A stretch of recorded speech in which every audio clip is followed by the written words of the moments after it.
พวกนี้เตรียมตัวไว้เด้อเตรียมของไว้เตรียมงามเตรียมเป้กระเป๋าธุดงค์เขาจะกระส่งมาบักหลายเด้อล่ะถ้ากันจัดเตรียมของไว้โดดสิเอาแบบใดดีเอาอันว่าไทบ้านหลวงพี่โทนสิมาหับแม่นบ่มาอยู่บ่ว่าไทบ้านสิมาหับนะสิมาหับเพิ่งบ้านเขาจะเอารถหยังมาเขาจะเอารถ Fortuner มาบ่มันสิใส่เบิดอยู่บ่อยู่นี่เป็น10ว่าสิให้มันแต่ว่าพากันไปบ้านหลวงพี่โทนก่อนแม่นบ่ขากลับมานี่หลวงพี่โทนขึ้นมาแม่นบ่ก็เอาพวกนี้ทิ่มเข้าป่าเลยก็จะว่ามันสิเบิดกันบ่สะรถสำนั้นแน่มันสิบ่ได้ไปส่งคือเก่า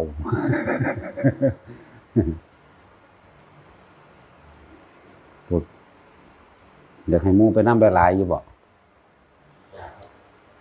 ให้เขารถมา2คันให้เขารถมา2คัน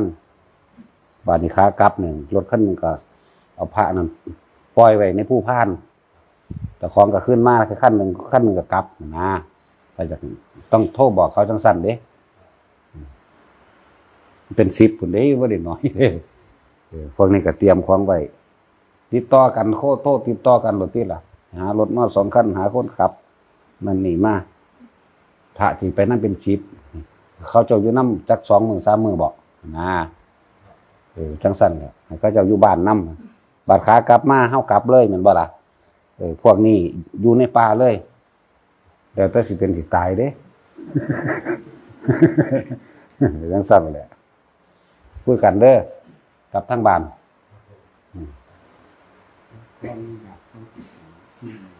มื้อนี้บ่สิไปไส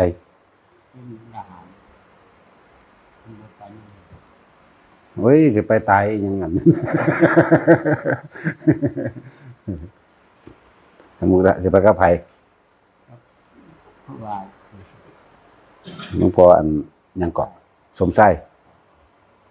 ก็พระมันจะไหนบ่ขี่รถขมออันบ่สิจะไปหาเฮ็ดได้แนวซั่นทุดงหามหยังมีฮอดรถพยาบาลแล่นก้นการกดอยู่เพิ่นพูดเลยเขาหามลงมาแม่แต่ขึ้นนี่ก็สงโสอยู่มันจะแบกไม่เท่าพี่บานั่นก็เพิ่นเองเราอยากตายแล้วแล้วก็บ่ได้ก็ฟาดถิ่มในหน้าจังว่าอยู่ซั่น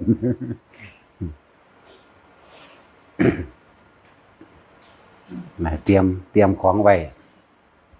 โลดบ่มีจุดหมายแล้วก็ห้ามใกล้บ้านให้อยู่ห่างบ้านบ่ต่ำกว่า1.5 กิโลแต่แม่นอันเด้อหากาหาหยังไปนำถ้ามีอันคนไปค่อยต้มน้ำให้หรือว่าอันใดนึงก็ดีคือกันอย่างหนึ่งก็คือถ้าเกิดว่าบางที่มันไกลบ้านมันหลงป่าจังซี่ผู้ใดผู้หนึ่งก็สามารถที่จะเฮ็ดอันใดอันหนึ่งให้ได้หั่นนะต้มน้ำให้หรือว่าขุดเผือกขุดมันมาต้มมากินได้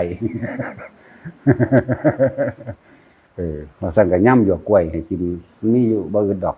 กล้วยน้อยๆยาวๆบ่ได้เป็นหมากดอกลำน้อยๆซ้ำนี่กินหญ้ากินหยังไปในหั่นแหละก็อีหลีนี่เด้อีหลีเด้อว่าบ่ได้เว้าเล่นเด้พวกนี้แล้วก็พยายามฝึกตัวเองทรงฌานตลอดทำวัดทำคือเฮาทำอยู่พี่ก็ลืมว่าหลวงปู่หลวงตาสมัยเก่าโบราณเริ่มต้นตั้งสมัยพุทธเจ้าเพิ่นก็ได้ที่เพิ่นพระองค์ยังมีชีวิตอยู่ที่สวดอันบทกรณีเมตตาสูตรน่ะเข้าใจบ่ล่ะพระเจ้าสวด3เวลาพุ่นเด้กลางตอนเย็นตอนเที่ยงแล้วก็ตอนเช้าสวด3เวลาพุ่นเด้แต่ว่าพวกเฮาสวด2เวลาคือเฮาทำวัดปกติแต่ก็สวดคือเฮาสวดอยู่วัดเด้อ เพราะภพภูมิทั้งหลายแล้วนั้นรับได้แค่การสวดมนต์จากว่าล่ะแต่การภาวนานี่ก็รับได้มั่งบ่ได้มั่งก็ขึ้นสูงกว่านั้นอีกหมายถึงพวกอากาศเทวดาบุญอันเกิดจากการภาวนาบุญอันเกิดจากจิตสงบแต่ว่าของพวกเขานั้นรับได้มั่งบ่ได้มั่งแล้วก็ไปทั้งใดก็สร้างนี่อ่านเบิ่งเอาเด้อในบทกรณีน่ะจิตของคนสิละที่เพิ่งกระทำไปทั้งใดก็ย่อมผูกมิตรแก่หมู่ภูมิเทวดาลุกขะเทวดาหรือภูมิเจ้าที่ไปทั้งใดก็สร้างเท่าต้องทำการผูกมิตรบทวิรูปเขมันนี่ก็ให้มันมีเป็นการผูกมิตรได้ว่ามันเป็นการไล่ที่บอกว่าทุกคนให้ทำวัดสวดมนต์คือเฮาอยู่วัดนี่แหละนัดกัน6 โมงหรือ5 โมงแรง4 โมงแรงก็แล้วแต่นะพากันทำวัดเป็นปกติคือเฮาทำอยู่นี่แล้วก็แยกย้ายแล้วก็แยกย้ายเด้แยกย้ายไปอยู่กฎไผกฎมันล่ะก็ตอนเช้าก็ต้องทำวัดอาจจะเป็นบิณฑบาตกลับมาแล้วเพราะมันสิบ่ทันจักบ่ล่ะบางที่ก็กำหนดเวลาเอาล่ะเฮาก็กะว่าเฮาห่างบ้านเท่านี้กะว่าย่างชั่วโมงไปกลับหรือย่าง2 ชั่วโมงไปกลับกะเอากลับมาแล้วก็มาทำวัดแต่จังสันตัวนั่นแหละตะครั้งพุทธกาลก็เฮ็ดแบบนี้อยู่เด้ยิ่งเฮาเบิ่งในสมัยปัจจุบันนี่คือหลวงปู่หลวงตานี่บ่ขาดการทำวัดจักองค์เข้าใจบ่ล่ะคือหลวงปู่มั่นหลวงตาบัวจังซี่นะทำวัดเป็นประจำเด้อหลวงปู่ชอบในประวัติเขาเจ้านั่นน่ะหลวงปู่ชอบหลวงปู่แหวนก็แล้วแต่หลวงปู่แต่ละองค์เขาเจ้าทำวัดประจำเด้อันนี้แหละที่เป็นเครื่องรักษาเจ้าของเองจึงบอกว่าสวดไปเถอะทำวัดนะบทที่เฮาสวดนั่นแหละบ่มีบทใดที่ไปทำลายไผจักบทดอกมีแต่ทำความการผูกมิตรแล้วเป็นการแสดงธรรมและสอนธรรมบทพระปริตแต่ลานบ่แม่นเป็นการปกป้องคุ้มครองนี่หมายความว่าเอาธรรมะเอาเมตตาเอาความเป็นมิตรได้ปกป้องคุ้มครองเจ้าของเองยกตัวอย่างคือบทกรณีจังซี่ขอความเป็นมิตรกันกับภูมิเทวดาลุกขะเทวดาเด้แปลเบิ่งดีบทวิรูปเขก็ขอความเป็นมิตรกับพวกตระกูลพญางูทั้ง4เด้ผู้เขาเป็นหัวหน้าทัตตรทะผู้เขาเป็นหัวหน้าเทพรักษาต่างหากกันเด้บ่แม่นงูพวกนั้นเด้เข้าใจว่าล่ะจังซั่นล่ะเฮ็ดไปโลดสวดไปตามที่เฮ็ดนี่แหละตามที่เฮ็ดจื้อไว้เด้อพวกนั้นแบบนี้เวลาเขาในกฎแล้วเฮ็ดอานัตสัญญากันไว้ถ้าบ่ถึงเวลานี่อย่าออกเข้าใจบ่ฟังดีๆเด้อสุว่าเฮานัดกันไว้ถ้าบ่6 โมงเช้าจะออกหรือว่าถ้าบ่เป็นตี4จะออกห้ามออกจากกฎเข้าใจบ่ล่ะแม่นไผสิมาเอิ้นก็สร้างมันยังมีครบสมบูรณ์เบิดทุกอย่างอยู่ในป่าอันนั้นมีครบคือเก่าอย่าคิดว่าสมัยนี้บ่มีบ่มีสำหรับคนเลวคนหนาเขาบ่จะมาใกล้แต่คนที่มีจิตมุ่งมั่นว่าสิกระทำให้แจ้งซึ่งโสดาปัตติมรรคหรือโสดาปัตติผลสกิทาคาอนาคาจนถึงอรหันต์มีเข้าใจบ่ล่ะมีจิตใจเฮาบ่ได้ไปเบียดเบียนสิ่งทั้งหลายเหล่านี้ก็ปรากฏเนี่ยบ่แม่นปรากฏไปอย่างอื่นดอกต้องการบุญนำสัมภเวสีบางอย่างลุกขะเทวดาภูมิเทวดาอย่าลืมว่าบางจำพวกก็เป็นมิจฉาอยู่เด้เทวดาก็มิจฉาทิฏฐิเด้บ่แม่นว่าสิสัมมาอย่างเดียวเด้คือคนเฮานี่แหละคือคนเฮาเนี่ยส่วนมาภาวนาก็ผู้มาก็มีผู้บ่มาก็มีผู้เว้าใส่ก็มีคือคนเลยแล้วก็แต่ว่าอำนาจธรรมอำนาจแห่งความบริสุทธิ์ใจในเฮาสิไปแสวงหาหนทางแห่งความสงบหรือโสดาสกิทาคาตัวนี้รักษาเองตัวนี้เหนือกว่าสิ่งทั้งปวงคืออำนาจธรรมเข้าใจบ่ล่ะนี่จึงเรียกว่าอำนาจแห่งความสงบอำนาจแห่งความอยากนิพพานนั่นแหละว่าจะกลับมาเกิดอีกตัวนี้สิคุ้มครองเฮาเอง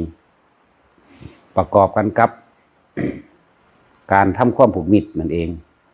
บทยานี้จังสี่ก็เป็นบทไล่ผีเด้ดูก่อนพูดทั้งหลายเด้เฮาแปลเอาโดดบทกรณีกับผูกมิตรบทวิรูปเขกับผูกมิตรที่จริงนั่นน่ะเทวดาแต่ละหมู่เราแต่ละคนคือคนนั่นแหละบ่ต่างจากคนดอกมักบทสวดมนต์บ่คือกันแต่ละบทพวกเฮาคือกันนี่เอาคนกับคนก็คิดโลดผู้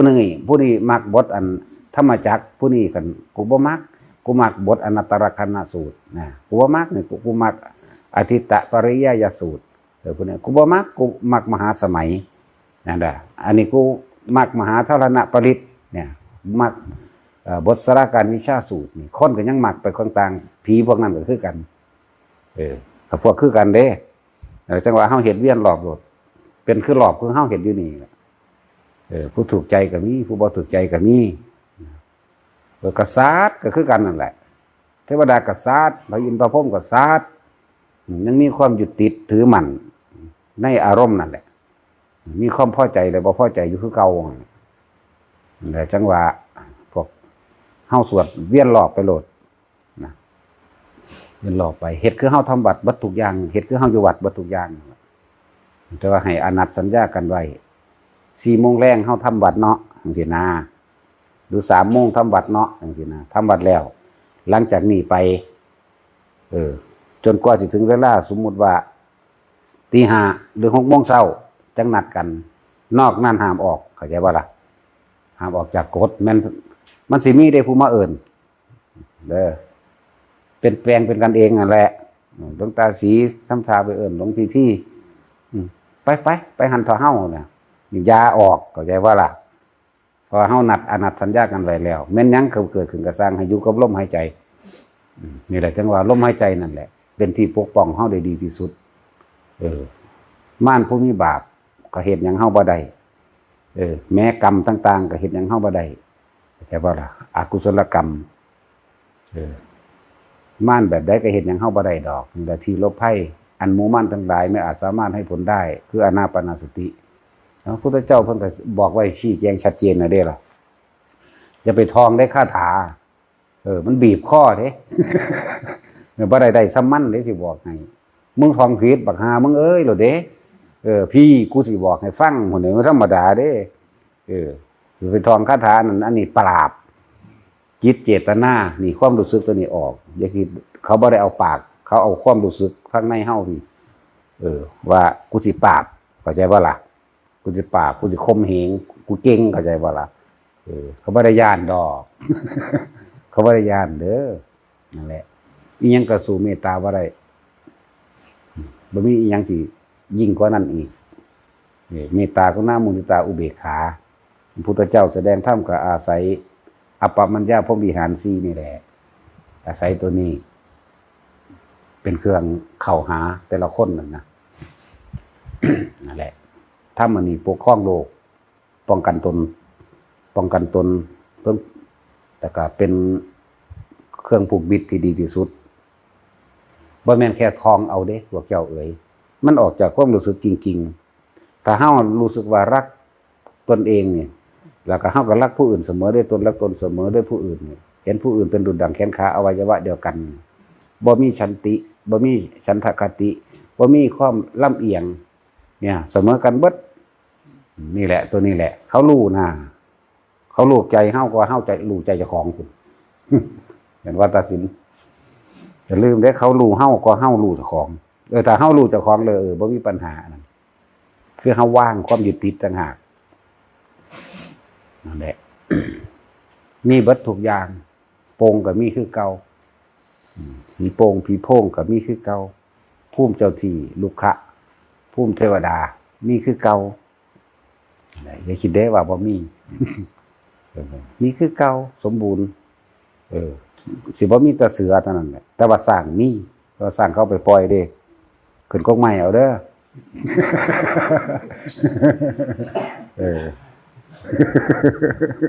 นี่เดี๋ยวบ่จักให้ไปยังว่าสิแล่นบ่ทันเขา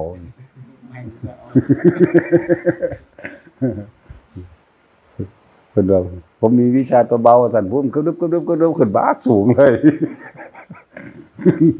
มันจานตายมันเร็วที่แต่เมื่อเราแห้งว่าได้บาดที่ลงไปเอิ้นเอาผมปลาใหม่มาลงให้ลงบันได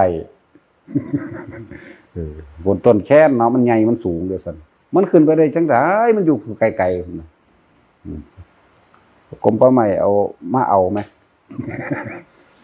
ลงบ่ได้สูงเขาเอาอันเรื่องจริงเด้เขาเอาห่อมาพาดเอาอันนั้นหน้า บันไดนั่นน่ะมาให้ไต่ขึ้นเข้าขึ้นทางพุ่น ธรรมดาบ่ขึ้นไปจังไดซั่นผมมีวิชาตัวเบาว่าซั่นมันยังสร้างว่าซั่น เพื่อใครเรียกว่าอารมณ์ดีอยู่ตลกดีอยู่มันย่านตายมันก็เบาตัวมันขึ้นจังเร็วด้วย บ่มีวิชาอีหยังดอกมันย่านตายเขาย้อนอันบันไดลงมาให้ก็ห้อยแล้วก็ขึ้นไประบาดนี้จับดีๆเด้อซั่นก็เพิ่นก็เอาตัวนี้ล่ะกุมใส่เกาะแบบนี้ก็ได้ตัวจากหัวก็ยังถ้ามันเรื่องจริงเด้นี่ว่าเรื่องเบาเอาเด้นี่ ทุกอย่างมีสมบูรณ์แบบคือเก่าผีโป่งผีป่ามีคือเก่าลูกะเทวดาพุ่มเทวดามีคือเก่าพวกนาคเนิกมันนั่นผีนาคอันนี้มีคือเก่าพวกนี้แล้วก็พวกอันบางบทนั่นน่ะมีคือเก่ามันก็มีอยู่ทุกที่แต่จิตแต่ความแต่เฮาควบคุมสติเฮาอยู่กับตนเองเกิดความสงบแล้วบ่คิดพุ่นบ่คิดผีมันนั่งสิรับได้ในความรู้สึกได้ดอกแต่จังหวะจะประมาทบางที่เขาก็ล่องเด้เขาล่องภาพไปเบิ่งสมบัติมังหันมังนีเด้แต่ความคิดเขาอยากได้ปุ๊บเขารู้เด้จากว่าล่ะแต่เขารู้เด้บอกปากว่าบ่เอาแต่ว่าใจมันเอาเนี่ยมันคนละเรื่องกันเด้บอกให้ตัวบ่ได้เด้พวกนี้นี่แหละเป็นภาษาใจเป็นภาษาสิรู้ในความคิดกันเลยเป็นภาษาความรู้สึกเลยว่ามันยังอยากอยู่นี่นะขนาดนั้นมีคือเก่าแล้วเข้าไปหายังนี่นะเข้าไปหาทางหลุดพ้นแล้วไปทดสอบแต่ยังสั้นถ้าว่าอยากได้มันนั่งได้ดอกอีกยังก็เลยก็จะเสียไม่หยั่งดอกเนาะ ถ้าว่าทุกคนเตรียมตัวไว้หลวงพี่โทนกับโทบอกทางพี่น้องว่าเอารถมา2 คันพระจะเป็นน้ำลายให้เขาเจ้าอยู่น้ำจัก2-3 มื้อเพราะเขาเจ้าได้ทำบุญกับแพะ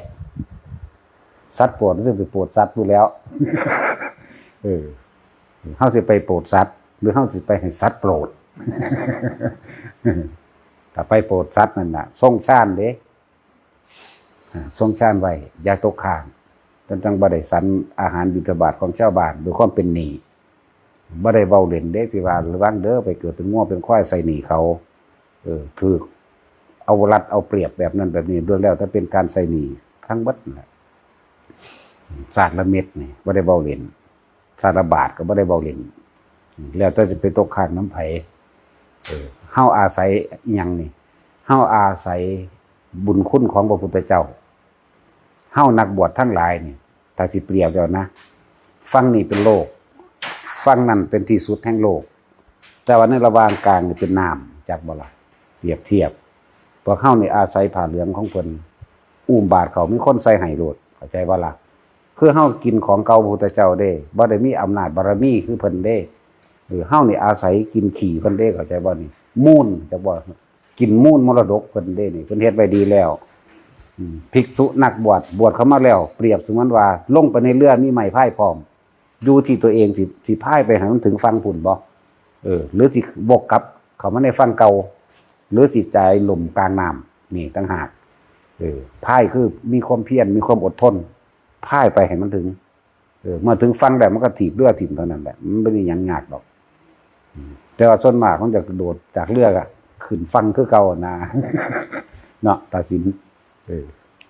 อยากยึกยักในระหว่างเรือนี่จากว่าล่ะตีนหนึ่งก็เหยียบเรืออยู่เดียงดังอยู่เด้แต่ว่าตีนหนึ่งมั่นคงอยู่ทั้งโลกมั่นคงอยู่ในอันตาฟังผิดไหมตาฟังนี่คือโลก แต่อันตัวเรือนี่ดึกดักอยู่บนท่านเดินลงเต็มตัวดอกจากว่าล่ะถ้าลงไปในเรือแล้วพายไปยังหน่อยเฮาก็ยังมีความเพียรอยู่แม้นตายระหว่างกลางน้ำมันก็จิตต่อไปในไฟศาสนาแต่ส่วนมากมันสิเหยียบแผ่นดินแน่นหนามันคงบ่ติงเนาะ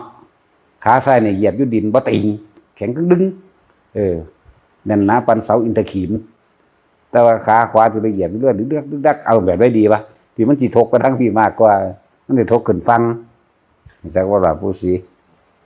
จากทกขึ้นฟังได้ล่ะก็ถ้าบ่เฒ่าเนี่ยไปหาเมียอะไรเรื่องนี้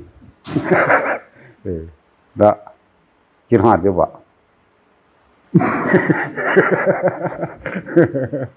โอ้ก็มีเด็กน้อยผู้หนึงก็หยอกกันเนาะตาหักคือดอกครูขาเพิ่นเอากันเรื่อยหยังเคี่ยวหมากคืนกินไว้บ่เขาเว้ากันโอ้ยก็บ่ละเนาะดังนั้นเอาก็กินดูแท้เลยดังนั้นสองครูขานั่นแหละภิกษุนักบวชทั้งหลายบ่แม่นว่าเจ้าของมีบารมีอหยังเด้ออาศัยกินมูลมรดกของพุทธเจ้าที่เพิ่นวางไว้ดีแล้วเด้เฮาสิรักษาได้บ่นี่ที่จริงว่ารักษาธรรมรักษาพระวินัยรักษาเจ้าของนี่เด้บ่แม่นรักษาพระพุทธเจ้าเด้เพิ่นประทานแนวทางไว้ให้แล้วเพิ่นบอกว่าให้พายไปทางนี้เฮาสิไปอยู่บ่นี่นะจังว่าให้ทุกคนนั่นน่ะอย่างน้อยๆก็ทรงชาติให้มันเป็นทรงชาติเป็นจังเรียกว่าเฮาเจอก็ได้ตกข้างเรียกว่าชั้นอาหารบิณฑบาตของชาวบ้านของชาวแว่นแพนภาษาบาลีว่าชั้นบิณฑบาตที่อาหารของคนทั้งหลายมาใส่บาตรให้เฮานั่นมันสิบ่ได้ตกข้างบ่ได้เป็นหนี้นั่นแหละด้วยความในการใส่หนี้แต่ละอันแต่ละอย่างมันหลายอย่างเพราะว่าในจิตเจตนาของแต่ละคนบางคนก็บ่ได้เห็นคุณค่าของคนที่มาใส่บาตรให้เห็นคุณค่าของผ้าเห็นคุณค่าของน้ำเห็นคุณค่าของความสะดวกสบายมีแต่แนวดีๆได้ที่เขามายกให้เข้าใจว่าล่ะมันดีสุดใจของไผของมันเด้ที่เอาเขามาประเคนให้นี่เห็นไหมว่าล่ะแต่บางคนบ่จักหยังได้มายังไงกินสุรุ่ยสุร่ายฟาดถิ่มนั่นนี่บ่จักคุณค่าของผ้าบ่จักคุณค่าสมัยตะกี้ผ้าหายากกระดอกแล้วสั่นที่มีผ้าบางสกุลหรือซักผ้าป่าบางสกุลบ่เอาได้มองละแขนมาได้มองละศอกได้มองละคืบก็เอาเด้เขาจะเก็บไว้เด้ว่าสิมายิบเป็นผ้าจีวรสบงใดมันพอแห้งเด้บางที่ก็ไปดึงเอาน้ำสากศพเห็นบ่ล่ะอันนี้เฮาโอ้โหสวยหรูมีเบิดยังก็ซันฟอร์ไลท์ก็มีจ้างดีบักแพงสุดละ17,000-18,000พุ่นเด้ซันฟอร์ไลท์เนาะร่างให้ตะคองไปทำงานหาพวกนี้มันเท่าใดก็เลยว่าให้เห็นคุณค่าเด้อคุณค่าของความเหน็ดเหนื่อยของชาวบ้านที่เข้ามานั่นแหละอาหารแต่ละอย่างถ้าบ่ดีบ่เอามาดอกจักปลาแถมสั่นเทินใส่หัวอีกสักก่อนดิมันเป็นตาเป็นหนีบ่ล่ะบอกเจ้าเอ๋ยจังสั่นแล้วอะไรจังว่าพวกเจ้าเฮ็ดบ่ดีของพวกเจ้าเองพวกเจ้าก็รับเองดอกบุญเกิดจากผู้ให้ไม่ใช่ผู้รับเข้าใจบ่ล่ะคนที่ให้แล้วนี่ตัดสินใจให้แล้วนี่ให้ด้วยการขาดไปแล้วสบายใจแล้วได้บุญแล้วแต่ว่าสงบเย็นแล้วแต่ผู้รับสิเฮ็ดจังใดเพราะว่าผู้รับเอาบุญให้ไผบ่ได้เด้มีแต่แนวทางให้เอาความสงบให้บ่ได้เอาความรู้สึกสิสงบเย็นดับความกังวลเร่าร้อนให้กันบ่ได้ถอดอันนี้ซุบซะคนนี้มันซุบบ่ได้เด้นั่นแหละพวกมคทายกอุบาสกอุบาสิกาทั้งหลายท่านแด่หมู่สงฆ์อย่างเดียวเข้าใจว่าล่ะท่านแด่หมู่สงฆ์อย่างเดียวส่วนคนผู้นั้นสิเป็นใดกระชั่งท่านในนามแห่งหมู่สงฆ์เด้อบุญบริสุทธิ์อานิสงส์บริสุทธิ์นั่นแหละพวกนี้บ่บริสุทธิ์ก็สร้างนั่นแหละพวกปฏิฆาหกบ่บริสุทธิ์ก็สร้างคือพวกรับทานพระบ่แม่นพระภิกษุสงฆ์ถ้าพระเฮาสิถือเอาเป็นโสดาขึ้นไปเฮาเลยบ่ได้ว่าเหมารวมว่าพระเวลาบวชว่าอุปสมบทภิกษุสงฆ์ใหม่เฮาบ่ได้ว่าบวชพระเพราะว่าท่านเป็นพระส่วนมากเฮาสิใส่คำนี้เฮาบ่ได้เว้ารวมเด้คำว่าพระผู้ใดเว้ารวมๆว่าพระเป็นจังซั่นพระเป็นจังซี่มันรวมถึงอริยะ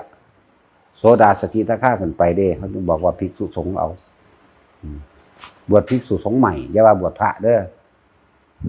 บ่ท่านเนี่ยบ่แม่นเอาอรหันต์มาบวชเด้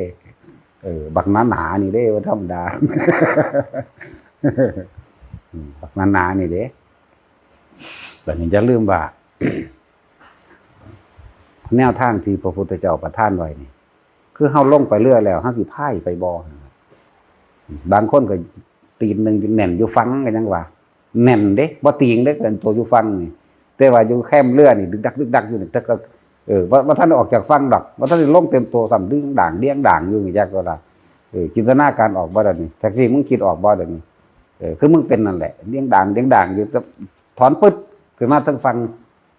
หาโลกละเห็นปะ ถอนปึ๊ดขึ้นมาทางกี่เดส่วนมากสิลงไปเต็มตัวดอกไผ่ไปแม้นสิตายระหว่างกลางห้องน้ำกระช่างยังได้ต่อจากกระตายระหว่างกลางห้องน้ำขึ้นไปสัตว์หนักได้บ่เป็นหนีเข้าใจว่าล่ะคือเฮามีความเพียรแล้วเฮายังมีความเพียรอยู่แต่ว่ามันไปบ่ถึงฝากฝั่งแห่งฝั่งโน้นกระช่างมันก็ได้ถือว่าบ่แม่นคนขี้ขาดขี้เขาแล้วนะพวกดึกดักน่ะกินของเขาแล้วโดดขึ้นมานี่เซฟจักว่าล่ะแต่ว่าถ้าว่าอยากเป็นหนี้คือต้องส่งชาติมันเป็นเวลาเขาอุทิศบุญมากเขาส่งบุญไปจังซี่เข้าใจบ่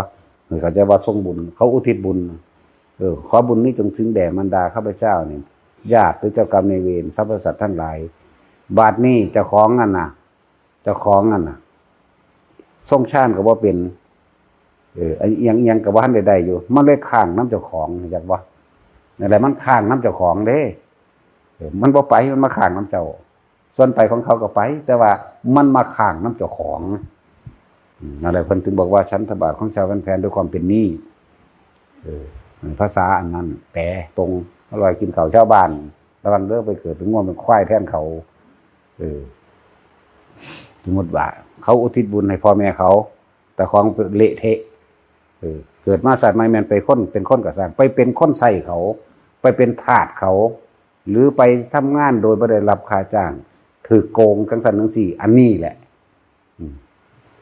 ผู้เขาให้ท่านผู้นี้อาจจะขึ้นสวรรค์สันฟ้าไปแล้วพรหมโลกไปหรือนิพพานไปแล้วแต่ว่าผู้เขาที่อุทิศบุญไปนี่นะเขาก็มาหลับเอาส่วนนี้ตัวของเอาไปสแตกหรอก ก็ได้ใส่ขึ้นตัวนี่แหละจังว่า บ่แม่นของเล่นมันเด้อว่าแต่เอาจริงแต่เขามีความเพียรพยายามแล้วถูกต้องตามพระวินัยแล้วแต่มันบ่อาจสามารถจังซี่ก็ศึกษาละเพศไปแต่ว่าความเพียรเฮาก็เต็มที่ไปก็บ่เป็นหยังคือกันนั่นแหละกับเฮาพยายามพ่ายไปแล้วในเรือนั่นน่ะแต่ว่าตายจมกลางน้ำก่อนนั่นน่ะมันก็ต่อไปได้เพราะว่าบ่ผิดบ่คือพวกบ่ฮู้จักคุณค่าเด้ผ่าก็อยากได้แบบนั้นอยากได้แบบนี้หาเรียกร้องเอาเด้เอาผ่านั้นนะอุ๊ยบ่ดีใส่เจ้าเล่ห์มันยาคมนั้นคมนี้ทำท่าว่าบุญแบบนั้นแบบนี้อาหารกับใส่มันยาอยากได้แบบนั้นอยากกินแบบนี้อยากอะไรอยากได้ผ้าแบบนั้นอยากได้ถุงเท่าถุงมืออยากได้ถุงผ้าถุงตุดงอยากได้กดอยากได้นั่นอยากได้นี่เอามาโซ่มาอ่างมาอวดแต่นี่เด้อีหลีเด้คนธรรมดาเด้ในความคิดของแต่ละคนนั่นน่ะอะไรเฮ็ดเป็นเล่นๆหัวเอามาโอมามาหลอกลวงก็มีเด้นี่แหละเอิ้นว่าเป็นหนี้เด้อแปลว่าพยายามเต็มที่แล้วถ้ามันไปบ่ไหวเข้าใจเห็นคุณค่าของอาหารของที่อยู่อาศัยอาหารที่อยู่อาศัยเครื่องนุ่งห่มตลอดทั้งยารักษาโรคแม่นบ่ล่ะที่เขาเจ้าผ่าไว้มาน่ะเฮาเห็นคุณค่าของเขาเฮาก็ว่าเพียรของเฮาเต็มที่อยู่แต่ว่าเฮาไปบ่รอดสึกออกไปก็บ่เป็นหยังนี่คือมันอยู่ที่ว่าเจตนาเฮาอยากพุ่งเข้าไปอยู่แต่ว่าทนแรงกระทบบ่ได้บ่ไหวก็อีกอย่างนึงเด้แต่ว่าอันเจตนาว่าโอ้ยมันก็บ่แซ่บแล้วก็มาหยังอันนี้ก็อันนั้นอันนี้ก็นี่นะผ่าก็อยากได้ผ่าแบบนั้นแบบนี้สั่งของมาให้คนอื่นจ่ายก็มีนี่แหละเป็นหนี้ใจบ่ล่ะเป็นหนี้แต่ลักษณะนี้มันเจ้าเล่ห์มันยาเด้มันเหลือเฟือหรือยังอยู่นี่เนาะแล้วก็ของเล่นนอกเรื่องจังซี่เอาหน้าอยากได้โทรศัพท์แบบนั้นอยากได้หูฟังแบบนี้เนาะให้เขาไปเฮ็ดนั่นเฮ็ดนี่มาให้นะหลายๆอย่างนี่แหละมันเป็นของเล่นปานใดเด้เนาะแต่ว่าเฮาเพ่นพยายามเต็มที่บุคคลที่กระทำให้ถึงซึ่งโสดาปฏิมรรคนี่เฮาพยายามอยู่แล้วแล้วก็เป็นผู้เดินทางอยู่เนี่ยเต็มที่ของเฮาอยู่แล้วถ้าผู้ใดมาเฮ็ดบ่ดีกับคนที่มีใจมุ่งมั่นสู่โสดาปฏิมรรคปฏิผลหรืออรหันต์ไปเลยนั่น กรรมอันนั้นสิขึ้นแก่เขาเองดอกแต่เฮาเอามาเฮ็ดเล่นๆนี่มันคนละเรื่องกันว่าเป็นหนี้แล้วก็ที่ทดสอบการทรงฌานทดสอบพลังจิตหมายถึงว่าบารมีคือทั้งกำลังใจที่เด็ดเดียวสิกล้าเด็ดขาดในการที่โสตายบ่หั่นนะแต่สิฝึกให้นั่นแหละแต่ว่าบ่ทันทดลองก็คือสิทดลองให้อยู่ดอกว่ามันสิเป็นจังไดสิทดลองให้อยู่จังไป เพราะว่าในที่สุดแล้วตนต้องเป็นที่พึ่งของตนแต่สิ่งที่ปกป้องคุ้มครองตนได้ดีที่สุดก็คืออานาปานสติคือตนคือเก่าเข้าใจบ่ล่ะที่บอกว่าอย่าออกจากหูดังหรือไปก็ดีเป็นหยังเกิดหยังขึ้นก็สร้างในเฮาฮู้บริเวณนั้นบ่มีสร้างบ่มีเสือบ่มีอีหยังต่างๆเฮาฮู้อยู่ดอกในบริเวณแต่ว่ามีสิ่งแปลกๆเข้ามานี่อย่าออกจังซี่นะก็เลยว่าให้อยู่กับลมหายใจเถอะแต่เสือของจริงมันยังเฮ็ดบ่ได้คือหลวงปู่หลวงตาเพิ่นไปภาวนาน้ำปลาจังซี่เพิ่นก็อยู่กับลมหายใจเพิ่นเด้เพิ่นภาวนาพุทโธเพิ่นก็พุทโธกับลมหายใจนั่นแหละขนาดเสือของจริงโดดใส่นี่ปึ๊บเข้าสู่ลมหายใจทีเดียวดับปึ๊บเพิ่นเข้าฌาน4มันเข้าเองดอกมันญาณนี่แหละที่บอกว่าคิดสิหนีนี่ก็แสดงว่าออกจากลมหายใจคิดสิสู้ก็แสดงว่าออกจากลมหายใจคือบ่ต้องคิดเข้ามาสู่ลมหายใจอย่างเดียวมันปึ๊บของมันเองนั่นแหละอำนาจธรรมหรืออำนาจแห่งความบริสุทธิ์ตอนนั้นสิรักษานั่นแหละเจโตวิมุตติในขณะนั้นมันท่านในปัญญาก็สร้างมันดอกเลื่อนว่าความบริสุทธิ์แห่งการเข้าสู่ฌาน4บริสุทธิ์ทั้งจิตคือมันบ่คิดบ่นึกตัวนี้สิรักษาเฮาเองเป็นสมาบัติรักษาเองดอกนี่นั่นแหละแต่ว่ามันบ่ได้มีของขลังดอกบ่ได้มีคาถาดอกนี่ไปท่องคาถาดีจะไปหาอันยันกันผีนั่นเด้มันสิเขียนให้เด้เขาเกิดก้อนเจ้าของอีกนี่จักว่าล่ะเขาได้หลายก้อนนั่นนั่นแหละบางทีมันเป็นโปงขามหรือโปงอย่างมากสิมามันสิเป็นซ้ำมันลูกฟุตบอลนี่ดอกแจ้งคืออีเกิงนี่เด้ขึ้นลอยขึ้นมาจากกกไม้นี่แหละลอยขึ้นเลื่อนไปเลื่อนมาเด้มันวืบก็มาก็มีเด้ถ้าเฮาอยู่ในลมหายใจก็เฮ็ดหยังเฮาบ่ได้ดอกขออยู่ลมหายใจอย่างเดียวบัดมันวูบเข้ามามันแปลงเป็นอย่างอื่นก็ได้นั่นแหละหลายๆแบบที่มีมาเป็นผีก้องก้อยก็ได้มันบ่ได้ว่าห้องก้องก้อยเด้มันอ้อยเด้ตอนนั้นล่ะปิดไว้อันนั้นจักหน่อยสิด่าคนเลยนี่ มันอ้อยดอกมันเลยว่าก้องก้อยดอกมันเป็นอ้อยมันเป็นเทียบคือเสียงอันคือเสียงเขียดนะมัน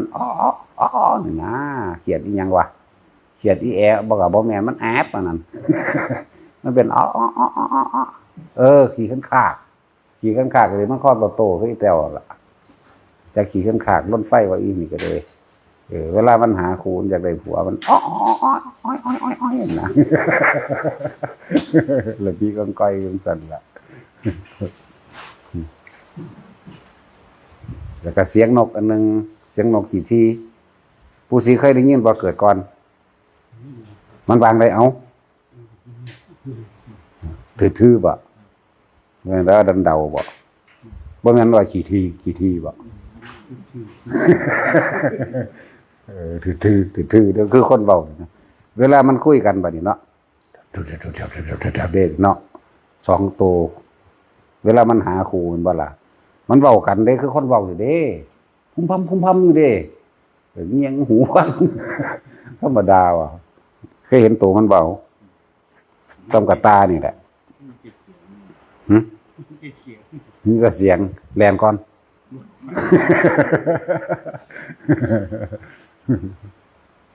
มันจะออกหากินกลางคืนนกอันนี้พอมันกลางเว้นมันบินบ่สูงเด้บินซำนึงก็ตกปุกบิน30-40 เมตรนี่ก็ตกไล่เอาก็ได้บัดนี้สั้นๆแล้วแต่ก็เสียงนกกลางคืนหลายๆอย่างบางนกบางอย่างก็ตาว้าวๆเด้แต่แง่งไฟใส่คือจังมันหูบมาหาเฮานี่ก็มีเด้ต ตาว้าวๆมีสุแนวแหละผมอยู่ในป่าอย่าคิดออกเห็นหยังกระสร้างอย่าคิดออกเขาล้มอย่างเดียว เดินก็เดินตามลมหายใจเลยจับลมให้มันเป็นเด้อถ้าลมหายไปก็ขอให้มีอุณโลมกับลมตีคู่กันไปเรื่อยๆอยู่ซ้ำนั่นแหละตายอีหลีได้คนธรรมดา ตายย้อนแต่ของหลอนจากว่าหาละคนหลอนมันคิดว่าผีไล่จากว่าล่ะมันก็หลอนก็แล่นก็ตกเหวตายแล้วมันออกจากชาติจากว่าล่ะออกจากการเพ่งอยู่ในอารมณ์เดียวอันเป็นหนึ่งก็โต๊ะเขาก็ตายลีนถ้าอยู่ในช่องถ้าจะช่องชาติอยู่โต๊ะก็โต๊ะบ่เป็นหยังอันนั้นบ่เป็นหยังเด้ขึ้นกกไม้ก็ขึ้นเด้น้ำลูกแก้วจากว่าล่ะน้ำลูกแก้วรับตายางเด้พวกนี้เดมือไปขึ้นก็ไม่โอบขึ้นธรรมดาว่ะบาดแจกแล้วพูนห่วงว่าเรื่องมันเหมือนนั่นถ้าอยู่ในชาติหรือส่งชาติไปตกเหวก็บ่เป็นหยังมันละเมอไปก็จะว่าบ่เปรียบเทียบว่ามันละเมอไปก็มีไปตกปวะลงทางฝุ่นก็เสด็จขึ้นมาจังสิ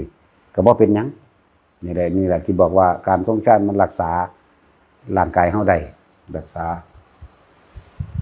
ทุกอย่างนั่นแหละ ถ้าผู้ได้เฮ็ดเป็นแล้วสิเข้าใจหรอกว่าเน้นพวกนี้ให้เขาเตรียมตัวตายตายอีหลีเด้ ระวังถ้าเฮาเข้าป่า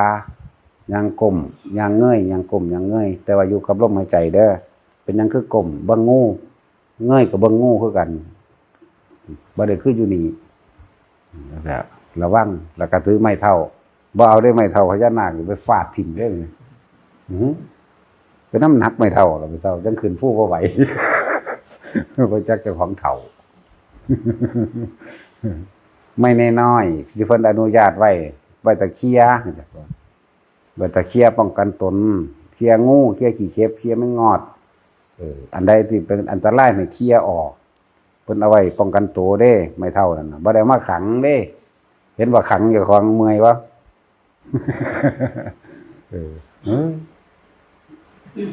จะสิถือไปหยังบ่สร้างสรรค์หาไม้ซัมโปรตีนนี่ซัมโปรเมอร์ก็ได้ดอกเพราะมันแข็งมันเคลียร์นั่นเคลียร์นี่ได้คือไปนำนั่นแหละเพิ่นอนุญาตไม่เท่า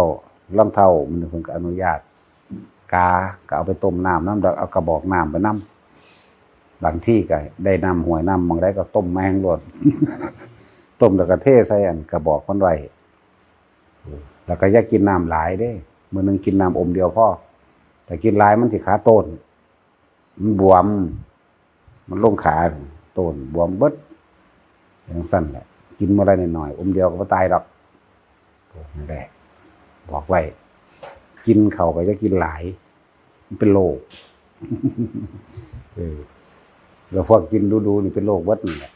เนาะพวกเขากินทีเดียวคือบ่ได้พอเป็นหยังนั่นบ่สักจังน้อยก็ไปโป้งเลยอย่างนี้โอ้ยก็บอกว่าเอาผ้าขนหนูห้องคนโคกไว้เด้ห้องอยู่มันต่ำทั้งขากมันเฝ้ามันหิวแห้งบ่หรือโป้งโอ้ยหัวหายว่ะกูจะไปทุบถิ่นซะบ่นั่งอยู่หุ่นกับโป้งอยู่จะเป็นอีหยังกินอยู่ว่าเลิกบ่แล้วเนาะเพิ่นกินเท่ยเดียวนึงได้เลยกินน้อยๆนึงได้ล่ะเขาได้กินหลายด้วยล่ะนั่นแหละบอกต้องทำวัดเป็นประจำนัดกันไว้เฮาทำวัด 4:00 นเนาะ 3:00 นเนาะนี่เป็นการทำวัดเป็นการทำวัดยามแลงแล้วก็ยามมื้อเช้ากะเอาตัวเฮาสิบิณฑบาตมาแล้วทำวัดหรือทำวัดก่อนบิณฑบาตเฮาสิทำวัดตี 3 ตี 4ก็นัดกันแม่นบ่ล่ะกะใส่เอาตัวทำวัดเช้าทำวัดเช้าก็เอาน้ำบันตาดคือเก่านั่นแหละบัดเช้าบัดแรกเฮาเฮ็ดตามบันตาดเบิดเพราะว่าเฮาเฮ็ดบ่เป็นเฮาให้หลวงปู่พาเฮ็ดแล้วว่าล่ะนั่นแหละหลวงตาบัวพาเฮ็ดเปิดเอาโลดเป็นแล้วก็เฮ็ดน้ำเพิ่นโลดนั่นแหละทำวัดเช้าทำวัดแรกนี่เป็นของต้องมีประจำเด้อแต่เราภูมิต่างๆที่มันรวมๆอยู่ในหั่น บางที่เขาก็ได้ความสงบเย็นใจจากเสียงกระแสเสียงธรรมเสียงธรรมที่เฮาก้าวออกไปเนี่ยบ่ว่าสิเป็นบททางปัญญาคือธรรมจักรคืออธิตะปริยาจะสูตรคืออนัตตลกนสูตรปฏิจจสมุปบาทนี่เป็นบททางปัญญาเบิดบาดนี้แม้กระทั่งว่าบททางที่เป็นปริตก็สร้างก็เป็นปัญญาคือเก่าพระเจ้าแสดงปริตแต่ละอันมีผู้บรรลุธรรมมากมายเด้บ่ธรรมดาเด้คือจังบทมหาสมัยสูตรบรรลุธรรมเท่าใดโกฏได้นั่นเทวดาเขาบรรลุเด้จักบ่ล่ะแสนโกฏจักรวาลมาร่วมกันมาฟังมหาสมัยสูตรพระพุทธเจ้าแสดงไปบรรลุเป็นโสดาสกิทาคาบางองค์ก็อรหันต์ไปเลยก็มีเห็นบ่ล่ะนี่แหละบ่แม่นว่าสวดเล่นๆเด้บทยานี้ก็มีผู้บรรลุธรรมบทกรณีก็มีผู้บรรลุธรรมธรรมดาบทโมลปริตเนี่ยก็มีผู้บรรลุธรรมเด้วัตกะปริตบทปริตนกขุมมื้อนี้โมลปริตก็ที่เฮามันมีลงท้ายนามตุพุทธนังก็มีผู้และมีความสำคัญทั้งเบิดแต่ละบทภิกษุเข้าในธรรมสภานี่แหละธรรมสภาก็ได้ล้างบาตรยังแล้วเรียบร้อยแล้วก็เลยนั่งคุยกันจักบ่ล่ะพุทธเจ้าก็เลยลงไปพุทธกิจหาพุทธเจ้าลงไปดูภิกษุทั้งหลายพวกเธอคุยกันเรื่องอะไรเหรอเนี่ยนะคุยกันเรื่องว่าน่าอัศจรรย์จริงเนาะอย่างสินะพระเจ้าข้าถือว่าเขาเจ้าย่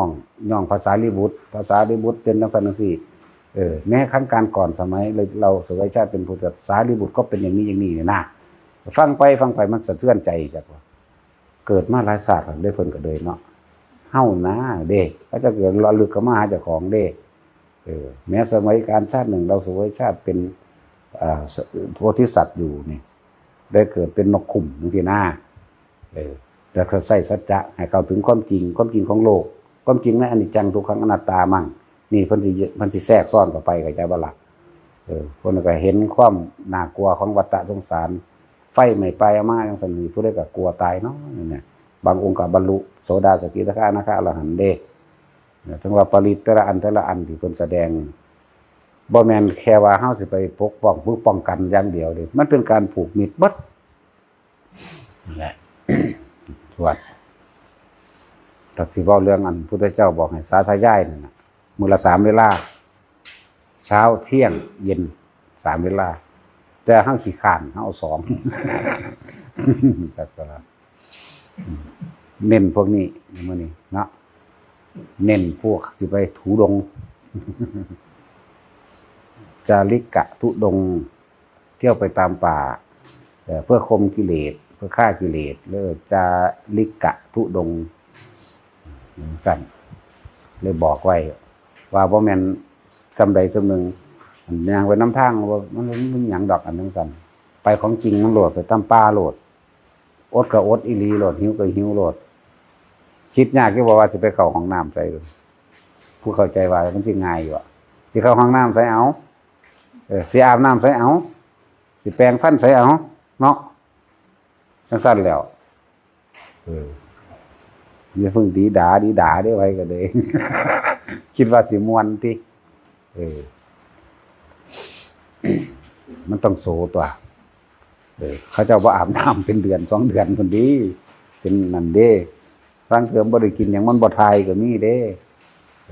เอาพวกเจ้าสิไปล้างก้นใส่มาล้างแมงแล้วมันติดดากแห้งเงินแหละเนาะจังซั่นแล้วมันต้องหลายๆอย่างในความสละเด้นั่นแหละมันต้องสละแนวนั้นเด้ตอนนี้เก็บไข้ได้ป่วยสิแล่นหาหยังอยู่ภาวนาเอาตัวนะธรรมโอสถเพิ่นให้บ่แห้งก็เด้ก็คือธรรมะอันนี้แหละโอสถก็เลยก็คือโพชฌงค์7เพิ่นก็บอกไว้เด้เนาะโพชฌังโฆสติสังฆาโตนี่เป็นผู้มีสติระลึกอยู่เลือกเฟ้นธรรมเพื่อที่จะทำให้ถึงความบริสุทธิ์เฮาก็เลือกอานาปานสตินี่เด้โพชฌังโฆสติสังฆาโตธรรมนังวิจโยนี่เลือกแล้ววิริยัมปิติเมื่อเลือกอานาปานสติก็มีความเพียรประคองจิตไม่ให้คิดนึกวอกแวกไปในทางอื่นนั่นเมื่ออยู่ในลมหายใจแล้วประคองไว้ความเพียรเกิดแล้วปิติก็เกิดสมาธิก็เกิด เมื่อสมาธิเอิ้นว่าจิตตั้งมั่นเกิดแล้วมันก็ปัสสัทธิความสงบเย็นใจดับความเร่าร้อนกระวนกระวายได้น่ะปัสสัทธิเรียกว่าสมาธิคือจิตตั้งมั่นเมื่อมันตั้งมั่นแล้วมันก็เป็นอุเบกขาเองตัวไปดูแต่แค่นี้อันนั้นแหละองค์แห่งการตรัสรู้บรรลุธรรมก็เลยก็อันนี้ล่ะเลยบอกทุกคนว่าอยู่ในลมหายใจเถอะกับสติปัฏฐาน4ดีๆนี่แหละกายเวทนาจิตธรรมผู้ใดอยู่ในลมหายใจคือชื่อว่าเป็นผู้มีสติรู้อยู่หายใจเข้าออกนั่นบ่ล่ะก็ขึ้นเป็นผู้ชื่อว่าอยู่ในกายแต่ของเอง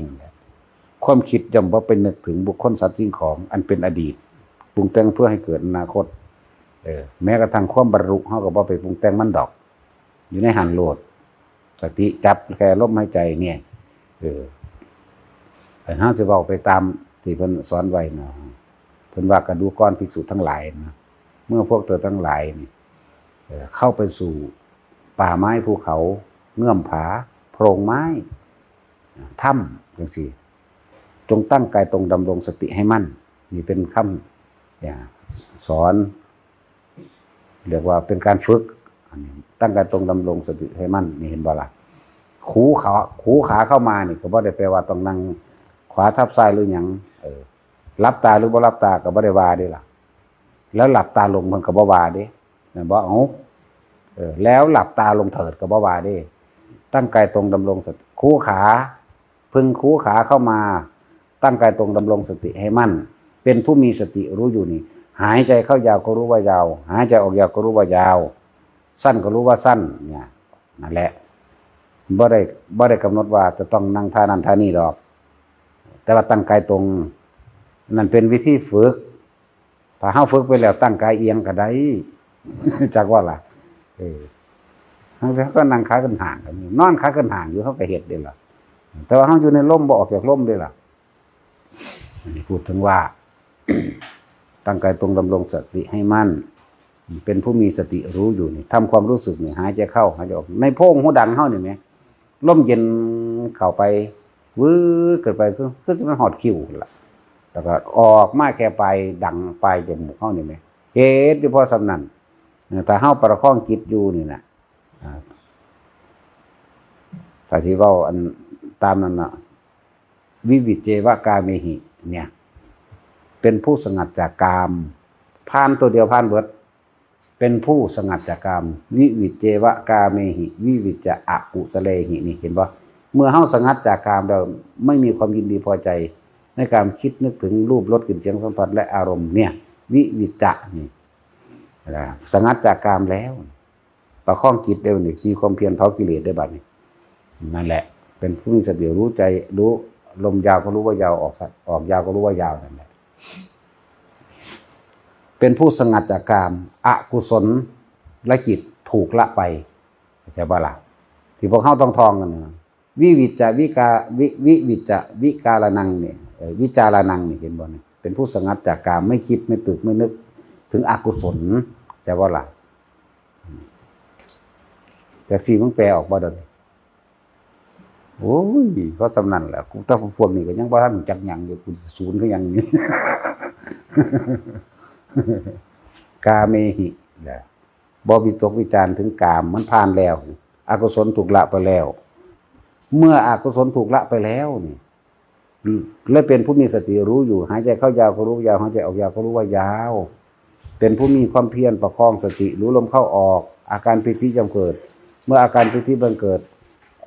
แล้วสมาธิก็เกิดสมาธิเกิดเดี๋ยวปัสสัทธิเกิดแล้วก็มันก็อุเบกขาของมันเองนั่นแหละผ่านก็เรียกว่าหยุดคิดนั่นแหละถ้าสิเว้าเอาง่ายๆถ้าบ่ไปคิดถึงบุคคลสัตว์สิ่งของแต่ว่าคิดถึงบุคคลสัตว์สิ่งของอารมณ์ความรู้สึกในความพอใจและบ่พอใจก็เกิดบ่ได้ภพมันก็ดับภพมันเกิดบ่ได้ถูกข่มไว้ด้วยกำลังแห่งสมถะเนี่ยกำลังลมนี่แหละนั่นแหละรู้ลมเข้ารู้ลมออกนั่นเป็นผู้มีสติรู้ลมเข้านี่ลมนี่เป็นกายในกายอันหนึ่งแน่ถ้าเฮาอยู่กับลมหายใจของเฮาเองบัดนี้มันก็เห็นเวทนาตัวสติตัวจิตในจิตยังน่ะมันกำกับไว้แล้วอยู่แล้วมันคุมมูอยู่แล้วแต่ว่ารู้ลมเข้ารู้ลมออกกันมีความรู้สึกว่าปวดขาเด้ก็พลิกคิ้งแต่ว่าจะพลิกจิตอยู่ได้นี่ใจบ่ล่ะ